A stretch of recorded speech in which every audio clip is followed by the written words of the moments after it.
சுத்தமாக பாடை கட்டின்னு ஜாயிண்ட் கட்டி மேலே போடவே போட்டு உள்ளே ஓடுவோம். ஆனால் ரோட்டில் வண்டி போகுது எல்லாம் போது பார்ப்பாங்க. சந்தில் எல்லாம் தெரியும், பப்ளிக் இது எல்லாம் தெரியும். ஏமா போகிறது பாத்ரூம் கஷ்டமாக இருக்குன்ட்டு வீட்டிலே பக்கெட்டில் ஒன்று போடுவாங்க, எல்லாமே பண்ணுவாங்க. ஊற்றுற பெண்டு எடுத்து வெளியே ஊற்றுவாங்க. வணக்கம், நான் நயினார் நாகேந்திரன் பேசுகிறேன். வரும் 22ஆம் தேதி மதுரையில் முருக பக்தர்கள் மாநாடு நடைபெற இருக்கிறது. அனைவரும் கலந்து கொண்டு சிறப்பிக்குமாறு அன்போடு வேண்டுகிறேன். நன்றி, வணக்கம்.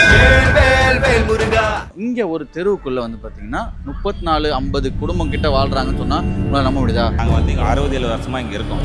இப்போ திடீர்னு வந்து எங்களை காலி பண்ணி எல்லார் காலையும் ஊந்து ஓட்டு வாங்கி கொடுத்தோம் சார். மதிக்கவே இல்லை என்ன. நாங்கள் உதயசூரியனில் யாரும் வந்து எங்களை பார்க்க மாட்டேன்றாங்களா? வர்றாங்க, பார்க்குறாங்க, போய்க்கினாக்க வருவாங்கம்மா. 37 வீடுக்கும் இந்த பாத்ரூம் எங்களுக்கு ஒன்று கட்டிக்கிட்டாங்க. வீடு கட்டிக்கிட்டு சொல்லலாம். இதில் 4 புள்ளிங்க புருஷ மண்டாச்சி பறக்கணும். மழை வந்தால் நாங்கள் புள்ளிங்களெல்லாம் கழிச்சிட்டு அப்படி எங்கன்னா கடைங்க வரோம் உக்காஞ்சி. ஆனால் புள்ளிங்களுக்கு பாதுகாப்பு பண்ணிடுவோம்.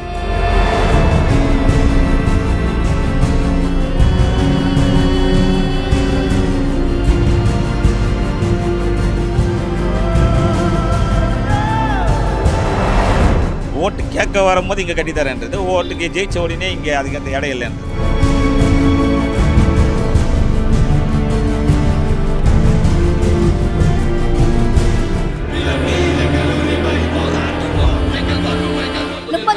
இந்த பாத்ரூம் எங்களுக்கு ஒன்று கட்டிக்கிட்டாங்க. 120 பேர் மேல இருப்பாங்க இல்லையா? மேலே இருக்கிறாங்க, அதிகமாக இருக்கிறாங்க. பொம்பளைங்க 3-4 பேர் புள்ளி போல வேற யாரோ. ஆமா, இந்த சுத்தமாக பாடை கட்டின்னு ஜாயிண்ட் கட்டி மேலே போடவே போட்டு உள்ளே ஓடுவோம். ஆனால் ரோட்டில் வண்டி போகுது எல்லாம் போது பார்ப்பாங்க. சந்தில் எல்லாம் தெரியும், பப்ளிக் இது எல்லாம் தெரியும். ஏமா போகிறது பாத்ரூம் கஷ்டமாக இருக்குன்ட்டு வீட்டிலே பக்கெட்டில் ஒன்று போடுவாங்க, எல்லாமே பண்ணுவாங்க. ஊற்றுற பெண்டு எடுத்து வெளியே ஊற்றுவாங்க.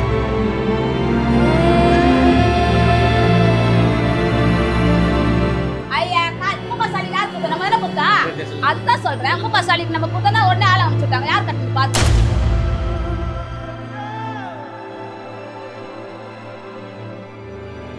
ஏதோ வந்து குண்டுறோம், ஒரு வேலை வெட்டி தூக்குறாங்க, ஓடுறோம், வரோம், கொள்றோம், எல்லாத்துக்கும் போறோம். அதனால வேலை வெட்டிலாம் எனக்கு அதிசயம். ஆம்பளைக்கு பார்த்து வேலை இருக்கோ இல்லாத போகுது. நைட்டானா போதும், ஒரு 8 மணிக்கு மேலே வந்தீங்கன்னா நீங்களே பார்க்கலாம்.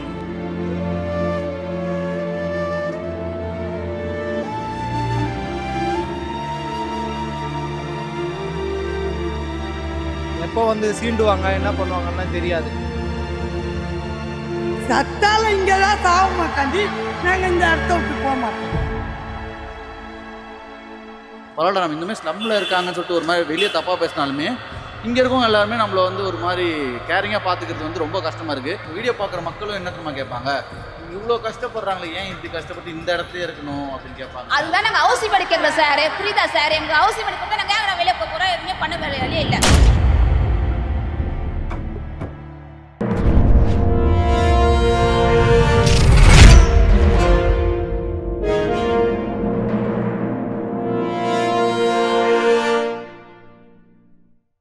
ரிஃப்ளெக்ட் நேயர்கள் வணக்கம், நான் உங்கள் விக்ரம். இன்னைக்கு சரியா நம்ம எங்கே இருக்கோம்னு பார்த்தீங்கன்னா சென்னை ராயபுரத்தில் இருக்கக்கூடிய ஆதாம் தெருவில் தான் இருக்கும். இங்கே ஒரு தெருவுக்குள்ளே வந்து பார்த்தீங்கன்னா 34-50 குடும்பம் கிட்ட வாழ்கிறாங்கன்னு சொன்னால் உங்களால் நம்ப முடியுதா?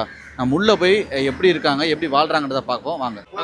அக்கா, எத்தனை வருஷமாக இங்கே இருக்கீங்க? நாங்கள் இருக்கிறோம் காலங்காலமாக இருக்கிறோம். எங்கள் தாத்தா காலத்துலேருந்து எங்கள் அப்பா காலத்துலேருந்து இருக்கிறோம். இதான் உங்கள் வீடா? ஆமாம், இதான் எங்கள் வீடு. ஓகே. உள்ளே சமைச்சா ஈட்டா வந்துட்டு வெளியே வச்சு சமைச்சிட்டு இருக்கீங்க? உள்ளே சமைக்க முடியாது, அதனால தான் நாங்கள் வெளியே வந்து செய்கிறோம். படுக்கிறதெல்லாம் வெளியே தான், ஒருத்தர் தான் படுக்க முடியும். குறைஞ்சது 45 வருஷமாக இந்த இடத்துல இருக்கிறோம். 3 தலைமுறையாக இருக்கிறோம். இருந்து இப்போ திடீர்னு வந்து எங்களை காலி பண்ணி சொம்மானா வராங்க. உங்களை காலி பண்ண போகிறோம், ஃபோட்டோ எடுக்கணும், வா எல்லாம் ரெடியாக எடுத்து வச்சுங்கன்றாங்க. கட்சிக்காரங்களும் வந்து என்ன ஏதுன்னு பார்க்கல எங்களை. என்ன ஏதுங்க பொறுப்பு போடுறேன், அதை போடுறேன், நல்லது செய்கிறேன், அப்படி இப்படின்னு சொல்லி என்னை ரொம்ப மூத்திட்டாங்க. இங்கே எல்லார் காலையும் ஊந்து ஓட்டு வாங்கி கொடுத்தோம் சார். மதிக்கவே இல்லை என்ன. நாங்கள் உதயசூரியனில் எதுவுமே செய்யல. 37 வீடுக்கும் இந்த பாத்ரூம் எங்களுக்கு ஒன்று கட்டிக்கிட்டாங்க. வீடு கட்டிக்கிட்டு சொல்லலாம். இப்போ நாங்கள் மறியல் பண்ணோம், முகசாலி போனார். அப்போ நாங்கள் மறியல் பண்ணி ஐயாவுக்கு இது பண்ணோன்னா ஐயா பார்த்துட்டு என்ன பண்ணார், எல்லாரும் ஆஃபீஸர் தான் வர வச்சார். ஆஃபீஸர் உடனே டக்குன்னு வந்துட்டாங்க. வந்து அங்கே வெளியில் ஒரு பாத்ரூமுக்கு 2 பாத்ரூம் கட்டினாங்க. குளிக்கிறதுக்கு கக்கூஸ் ஆம்பளைங்க போதும். குடும்பத்துல எத்தனை பேர் இருப்பாங்க இங்க? இங்கே ஊர்ல 4 குடும்பம் இருக்கிறாங்க. 3 குடும்பம் 4 குடும்பம் இருக்கிறாங்க. எல்லாருக்கும் ரேஷன் எப்படி நீங்க சொல்றது பார்த்தா 120 பேர் மேல இருப்பாங்க இல்லையா? மேலே இருக்கிறாங்க, அதிகமாக இருக்கிறாங்க. அவங்க எல்லாருமே எப்படி இந்த 2 பாத்ரூம்ல டைமிங் வச்சு யாராவது இப்போ வேற யாராவது உள்ள இருக்காங்கன்னு என்ன நாங்க தான் குளிப்போம். இப்போ பொம்பளைங்க 3-4 பேர் குளிப்போம். வேற யாரோ? ஆமா, நாங்க சொந்தக்காரலாம் அட்ஜஸ்ட் பண்ணிக்கிறோம். வெளியால இருந்தா அட்ஜஸ்ட் பண்ணுவாங்க. நாங்க சொந்தக்காரங்களும் நாங்க எல்லாம் ஒண்ணா உள்ள குளிச்சுப்போம். அவங்க குளிச்சா ஒரு 4 பேர் போவோம். ஒரு ஃபங்க்ஷன் வந்தாலும் குளிக்கிறதுக்கு கஷ்டமா இருக்கும். எப்போ வருவோம் பார்ப்போம். அவங்க வெளியே வந்தாலும் கேட்குறது தப்பா நினைக்கிறீங்க. இப்போ உள்ள ட்ரெஸ் மாத்தி தான் வெளியே வர முடியும். ஏன்னா ரோட்ல இருக்கவங்க எல்லாரும் பார்ப்பாங்க இல்லையா? அதெல்லாம் எப்படி? ட்ரெஸ் கூட மாற்றி பாடை கட்டின்னு ஜாயிட்டு கட்டின்னு மேலே போடவே போட்டுதான் உள்ளே ஓடுவோம். ஆனால் ரோட்டில் வண்டி போகுது எல்லாம் போகுது பார்ப்பாங்க. சந்தில் எல்லாம் தெரியும், பப்ளிக் இது எல்லாம் தெரியும். அப்படின்னு நாங்கள் போட்டுக்கினே என்ன பண்ணுறது, எங்களுக்கு வேறு வசதி இல்லை. இந்த வசதி எங்களுக்கு இருந்ததுன்னு அதெல்லாம் நாங்கள் சேர்த்து எல்லாமே வேற வசதி. இப்போ குளிக்கிற பாத்ரூம்ன்றதுனால நம்ம எப்போனா குளிச்சிக்கலாம், நம்ம டைம் தான். ஆனால் காலை கடன்லாம் வந்து பார்த்தீங்கன்னா நம்மளால அடக்க முடியாது. அது வந்து கண்டிப்பாக வெளியே போயிட்டு இருந்தோம். நாங்கள் போய் பப்ளிக் பாத்ரூம்ல 5 ரூபா கொடுத்துட்டு போயிட்டு வந்திருந்தோம் அந்த பாத்ரூமே. அப்போ நாங்கள் ஐயா போக சொல்ல நாங்கள் மறியல் பண்ணி கேட்டோம்னா அவர் என்ன பண்ண உடனே ஆளுங்களை வர வச்சு அந்த பாத்ரூம் கக்கூஸ் பாத்ரூம். ஐயா போகும்போது நீங்க பாத்ரூம் கேட்டேன்றீங்க, வீடே கேட்டுக்கலாமே அவர்கிட்ட. ஐயா முக சாலிக்கு யார் குத்தா? நம்ம தானே குத்தா. அதுதான் சொல்றேன். முக சாலிக்கு நம்ம குத்தா உடனே ஆள் அமைச்சுட்டாங்க. யார் கட்டினது பாத்ரூம்? அவர் தானே கட்டினாரு. அவர் வந்தாரு. அப்போ ஒரு போன வாரத்தில் புதாங்க வந்தாரு. அப்போ எங்கேயோ போனாரு எதுக்கோ. அப்போ நாங்கள் பேசினு ஒரு போலீஸ்காரங்க காதில் ஊண்டிச்சு. அவங்க என்ன பண்ணாங்க, நீங்கள் எல்லாம் மடுக்காதீங்க, நாங்கள் என்ன முயற்சிருக்கணுமோ நாங்கள் பேசுகிறோம், போலீஸ்காரங்க நாங்கள் கட்டித்தரோம், இந்த இடத்துல நாங்கள் வந்து நிற்கிறோம் சப்போர்ட்டாக. என்னாங்க நாங்கள் எங்கேயும் போக மாட்டோம். எங்களுக்கு எல்லா வசதியும் இங்கே தான் இருக்குது. ஏதோ வருது துண்டுறோம், ஒரு வேலை வெட்டி கூப்பிட்றாங்க, ஓடுறோம் வரோம் கொள்றோம், எல்லாத்துக்கும் போகிறோம். அதனால வேலை வெட்டிலாம் நாங்கள் அதிசயம் ஆம்பளைங்களுக்கு வந்து வேலை இருக்கோ இல்லாத போகுது. வேறு எங்கன்னா போனால் எங்களுக்கு இருக்க முடியுமா சார்? எங்களுக்கு அதனால கேட்குறேன், இங்கே எங்களுக்கு போகணும் சார். ஏமா போகிறதுக்கு பாத்ரூம் கஷ்டமாக இருக்குன்ட்டு வீட்டிலே பக்கெட்டில் ஒன்று போடுவாங்க, எல்லாமே பண்ணுவாங்க. மூத்திர பேருந்து எடுத்து வெளியே ஊற்றுவாங்க. ஒரு தண்ணி வசதி வீட்டில் இல்லை, ஒரு இது இல்லை நம்மளுக்கு. உள்ள சாமாக்க வருது, பாத்ரூம் இல்லை, அந்த கஷ்டம். அதை கக்கூஸ் பாத்ரூம் வந்தால் என்ன பண்ணுவாங்க? வெளியே போகிற வேலையில் பக்கெட்டில் போகிற வேலையில் வீட்லேயே எல்லாமே முடிச்சுப்பாங்களா சார்? அது இல்லாதான் என்ன பண்ணுறாங்க, சில பேர் முடியாதுங்க வீட்லேயே பெஞ்சிடுறாங்க. இப்போ ஒரு போதியில் இருக்கிறவங்க என்ன பண்ணுறாங்க, வெளியே போக முடியல, அதில் பக்கெட்டை கொடுத்தா அவங்க என்ன பண்ணுறாங்க, அந்த பக்கெட்டில் பெஞ்சிடுறாங்க. எத்தனை நாங்கள் காலையில் வெளியே ஊற்றிடுறோம். அதுதான் சார் எங்களுக்கு அந்த ஒரு கஷ்டம் சார். அதனால எனக்கு இன்னுமே வீடியோ பார்க்குற மக்களும் என்ன தெரியுமா கேட்பாங்க, இவ்வளோ கஷ்டப்படுறாங்களே, ஏன் இப்படி கஷ்டப்பட்டு இந்த இடத்துல இருக்கணும் அப்படின்னு கேட்பாங்க. அதுதான் நாங்கள் ஹவுசிங் படி கேட்குறோம் சார். புரியுதா சார்? எங்களுக்கு ஹவுசிங் படி கொடுத்தா நாங்கள் வெளியே போக போகிறோம், எதுவுமே பண்ண வேலையே இல்லை. ஹவுஸ் கன்ஃபார்மாக எனக்கு இங்கேயே வந்து ஆக்கிரமிப்பு நல்லா கொடுங்க தரமே நாங்கள் எடுத்துட்டோம். எங்களுக்கு காலக்காலமாக எங்களுக்கு பசங்களுக்கு ஸ்கூல் பக்கத்தில் இருக்குது. எங்களுக்கு இங்கே கட்டி கொடுங்க. இருக்கிற வீடு 38 வீடு, இல்லாதவங்க ஒரு 100 பேருக்கு இருக்கிறாங்க. இன்னும் ஒன்று இடம் இல்லாத அவங்கவுங்க வாடகைக்கு சின்ன கொட்டாலும் வாடகைக்கு இருக்கிறாங்க. இல்லாதவங்க ரோட்லேயே இருக்கிறாங்க. இப்போ இந்த வீடு எவ்வளோண்டுக்குது? இதில் 4 புள்ளிங்க புருஷன் மண்டாட்டி பறக்கணும். மழை வந்தால் நாங்கள் புள்ளிங்களெல்லாம் கழட்டிட்டு அப்படி அங்கன்னா கடைங்க வரோம் உக்காஞ்சி. ஆனால் புள்ளிங்களுக்கு பாதுகாப்பு பண்ணிவிடுவோம். இங்கே சாப்பாடு இது எதுக்கு வீடு? நாங்கள் சாப்பாடு செஞ்சு சாப்பிடதான் வீடு. குழந்தைங்க தூங்குறதுக்கு தான், எங்களுக்கெல்லாம் இல்லை. இந்த இடத்துல சேஃபாக இருக்கா உங்களுக்கு? சேஃபாக எந்த ஒரு பயமும் இல்லை. நாங்கள் பல வருஷமாக இருக்கிறோமே. எங்கள் அம்மாவோட அம்மா காலத்துல இருந்துக்கிறோம். மக்களோட கேள்வி என்ன இருக்குன்னா, இந்த ஏரியா முழுக்குமே நல்ல வீடுகளா இருக்கு. ஆனா இந்த 2 தெரு மட்டும் தான் வந்து பாத்தீங்கன்னா ரொம்ப ஒரு மாதிரி ஸ்லம்மா இருக்கு. யாரும் வந்து எங்களை பார்க்க மாட்டேன்றாங்களா? வர்றாங்க, பார்க்குறாங்க, போய்கினாக்க வருவாங்கம்மா அதிகாரி வருவாருமா, உங்களுக்கு ஸ்டெப் எடுப்பாருமா, அப்படிதான் சொல்றாங்களே. கண்டி என்னதான் பிரச்சனை நான் சொல்லுங்க. நாங்கள் வந்து இங்கே ஒரு 60-70 வருஷமாக இங்கே இருக்கோம். எங்களுக்கு வந்து இங்கே வந்து 37 குடும்பம் இங்கே இருக்குது. 37 குடும்பத்தை சார்ந்து 120 குடும்பம் இருக்குது. நம்ம என்ன கேட்குறோன்னா, எங்களுக்கு 37 குடும்பம் அடிப்படையாக இருக்கிறவங்களுக்கு மட்டும் இங்கே வீடு கட்டி கொடுங்க. அதுக்கேற்ற பேசி இல்லைன்னு சொல்கிறாங்க. இப்போ எங்களுக்கு பக்கத்துலேயே இடம் இருக்குது, பக்கத்துலேயே கார்பரேஷன் லேண்ட் இருக்குது. நீங்கள் வேணால் பாருங்கள், அது வீடியோ கவர் பண்ணும்போது தெரிஞ்சிடும் உங்களுக்கு. இதெல்லாம் சேர்த்து எங்களுக்கு 37 வீடு வேணும். 400 ஸ்கொயர் ஃபீட் கவர்மெண்ட் கட்டித்தராங்க. அந்த அளவுக்கு எங்களுக்கு கட்டி கொடுக்க இடம் இருக்குது. எங்களுக்கு இங்கே இந்த 8 வீடு தான் கட்டி கொடுத்துருக்காங்க. இந்த வீடு வந்து 2000 கட்டி கொடுத்தாரு. ஜெயக்குமார் அமைச்சராக இருக்கும்போது கட்டி கொடுத்தாரு. அந்த வீட்டில் இருக்கும்போது ஏதோ ஒரு குடும்பம் இருந்துட்டோம். 2000 நீங்கள் இந்த வருஷம் வரைக்கும் கணக்கு போடுங்க. 27 வருஷம் கிட்ட 26 வருஷம் ஆகுது. ஒன்றுக்கு 4 குடும்பம் ஆயிருக்கு ஒரு குடும்பத்தில். அவங்களுக்குலாம் நீங்கள் வெளியே வீடு கொடுங்க. 37ன்றது அடிப்படை. எங்களுக்கு வந்து இது வந்து இந்த இடம் வந்து எங்களுக்கு ஆலமரம் மாதிரி. இந்த இடத்த விட்டுட்டு அவங்க எங்கே கொடுத்தாலும் திருப்பி அவங்க இங்கே தான் வருவாங்க போவாங்க.